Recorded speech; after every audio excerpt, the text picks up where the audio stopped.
Let me just get you the Nancy, can you tell us why we have all the $150 billion going to Ukraine? We have homeless on the streets in your own city. Nancy, can I get some stock trading tips on how to get semiconductors in Taiwan? Nancy, Nancy, is your son involved with Hunter Biden? All right, guys. So as you just saw there, that was Nancy Pelosi getting confronted about continuous funding to Ukraine while having a happy hour drink. Right? Happy hour drink. To me, it looked like an alcoholic beverage, but it may not have been. I don't know. The mainstream liberal media says it's a myth, that it is misinformation to say that Nancy Pelosi drinks. She doesn't drink, even though we know that her husband, Paul Pelosi, he gets hammered all the time, okay, in multiple ways, right? So, again, I'm just saying, it might run in the family. I find it hard to believe that Nancy does not drink. But the most important thing here is not the fact that she's getting sloppy drunk. It's the fact that, again, she got confronted on a very important question about the money that we're continuously sending to Ukraine that the Biden administration doesn't want questioned. Because apparently, they want to send an unlimitless amount to Ukraine. Economic assistance is making Ukraine's resistance possible by supporting the home front, funding critical public services, and helping keep the government running. In the coming months, we expect to provide around $10 billion in additional economic support for Ukraine. Putin himself thought he would achieve a victory at minimal cost, in the words of CIA Director Bill Burns. 1 year later, Putin's war has been a strategic failure for the Kremlin. Ukraine still stands. Yeah, so you seen that, you heard that. $10 more billion going to Ukraine.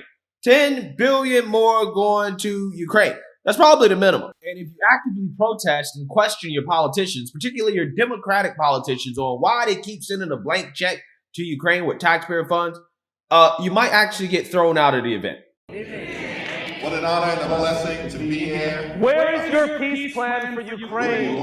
We're heading to nuclear war. $100 billion to Ukraine. That could be $300 billion to Ukraine. Where is your peace plan? None of you are going to live in nuclear war. Nuclear war.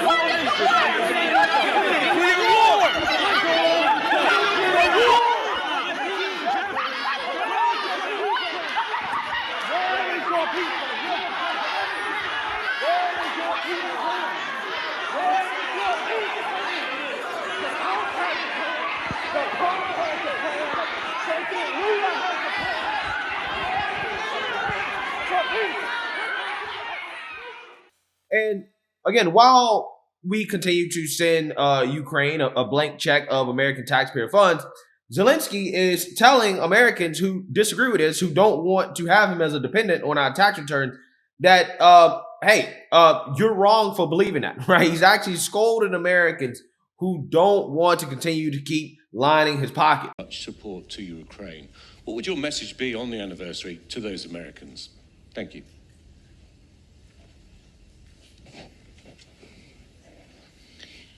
I would like to thank the American people.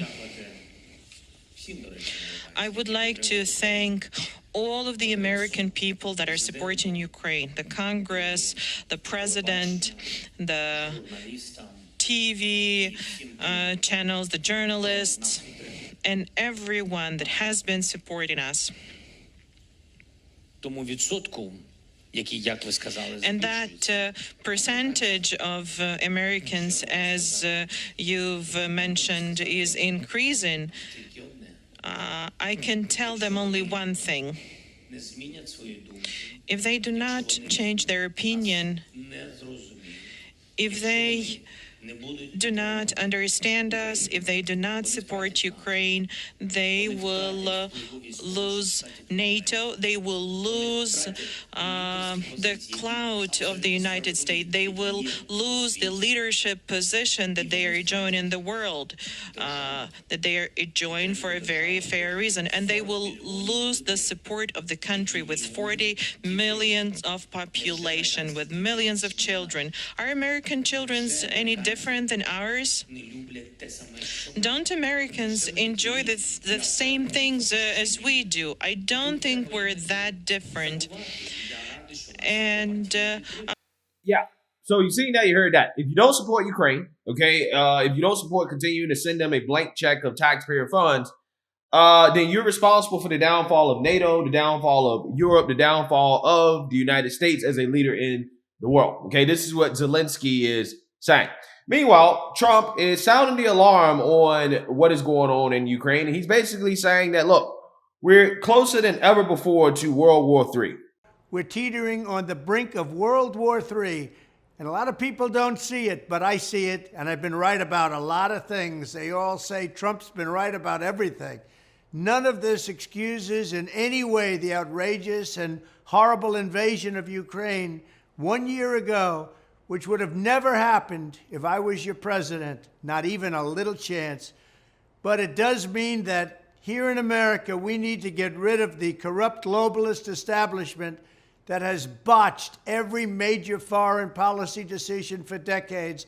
And that includes President Biden, whose own people said he's never made a good decision when it comes to looking at other countries and looking at wars. We have to replace them with people who support American interests. Over our 4 years in the White House, we made incredible progress in putting the America Last contingent aside and bringing the world to peace.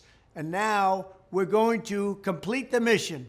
The State Department, Pentagon, and national security establishment will be a very different place by the end of my administration. In fact, just into my administration, it'll be a very different place, and it'll get things done, just like I did 4 years ago. We never had it so good.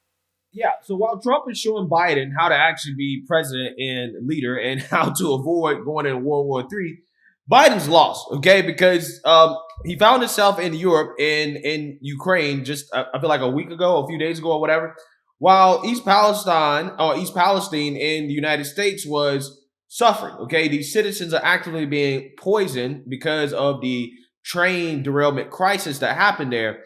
And he was asked about this. He was asked, hey, are you going to visit East Palestine directly? He was confronted to his face, and it seems like he couldn't really string together a coherent sentence to tell reporters, okay, what his actual plans are.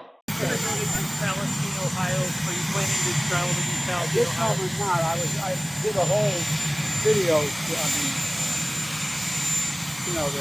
What the hell? Zoom. All I see every time I think of Zoom is that song in my generation. Who's zooming who? Let me answer the question. The answer is that I had a long meeting with my team and what they're doing. We were there 2 hours after the train went down. 2 hours. I've spoken with every single major figure in both Pennsylvania and in Ohio. And so the idea that we're not engaged is just simply not there. And initially there was not a request for me to go out, even before I was heading over to speak. So keeping very close tabs on it. California, sure. Yeah, so according to old Joe, right, he did a Zoom call, right? A video chat about East Palestine, and that was enough to do what he needed to do for that situation for the American citizens. But for whatever reason, he couldn't do a Zoom chat or a Zoom call with Zelensky, who's all the way across the world. Again, East Palestine is probably 30-minute to an hour plane ride from DC, okay, to that place. But he couldn't go there, actually visit, show some real support, be a real president like Trump. But he could fly all the way across the world, right? Probably like 13, 14 hours to Ukraine. Amazing stuff. Absolutely amazing stuff. I think that Biden is showing us exactly where his priorities at. Okay. I mean, or the priorities of his handlers, that is, right? Because clearly he has no clue what's going on. He doesn't even know what video chat is, right? He doesn't even know what Zoom is. He doesn't know any of that stuff. This is the guy that Democrats claim they want in 2024. It seems to me that Joe is getting closer to announcing that he's in fact running again.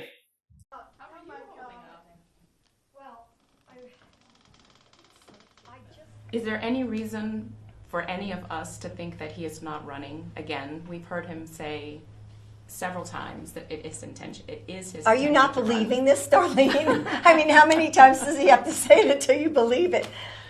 So then go ahead, I'm sorry. Well, he says he's not done. He's not finished what he started. And that's what's important. And I think, look at all that Joe has done, has accomplished. I mean, he brought us out of the chaos. And he did that. He was elected because people wanted steady leadership.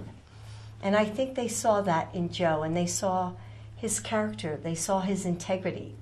But speaking of priorities for the Democrat Party, I got to shift back to Nancy Pelosi here, okay? Because the priorities of the Democrat Party have shifted from endlessly talking about January 6th and the so-called insurrection to basically trying to avoid talking about January 6th at all costs, because Tucker Carlson now has the tapes, right? They have the tapes that potentially show that maybe the narrative around January 6th that came from the Democrats probably was not true, okay? And that maybe, just maybe, this could have been some sort of setup, okay, that happened on that day rather than, a so-called insurrection.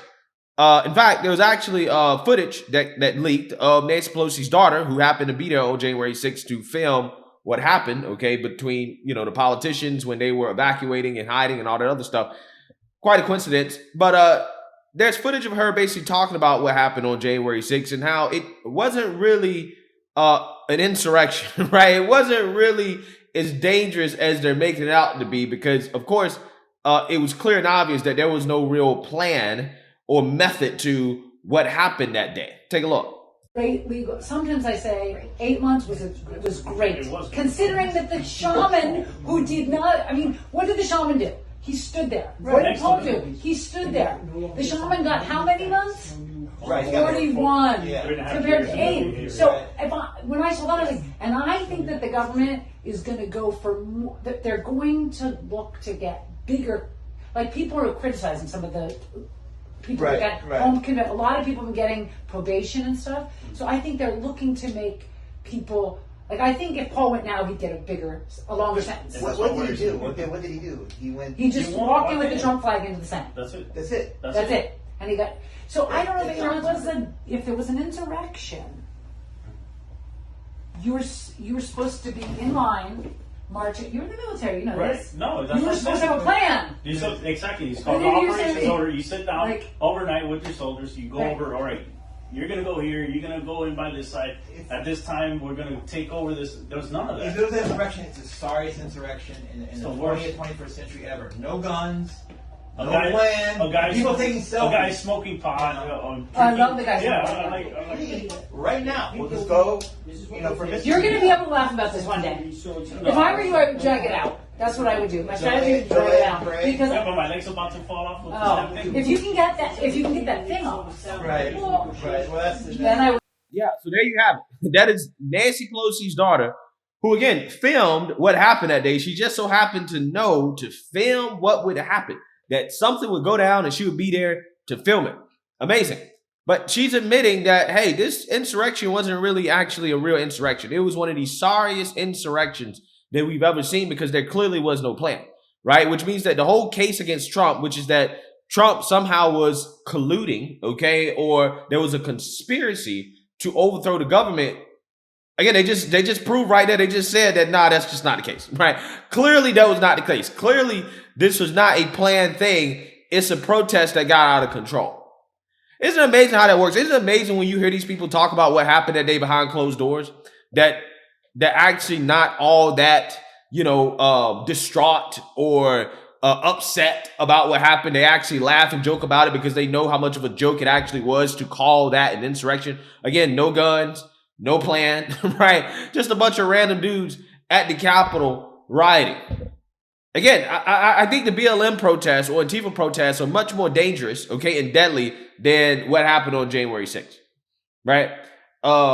Which, again, it's funny because those protests don't get nearly enough notoriety or attention for the damage they cause as January 6th. But again, behind closed doors, this is what they're all saying. This is what they all know about January 6th, that the narrative behind it is false. And this is why the Democrats are so afraid of the footage coming out, because it's going to challenge the narrative, right? And all the Democrats care about is the narrative. They care about the narrative more so than they care about the truth, right? Because the truth, again, is not going to work out in their favor. So let me know what you guys think about this. Make sure you like, comment, and subscribe. Most importantly, share a Black conservative perspective. Peace.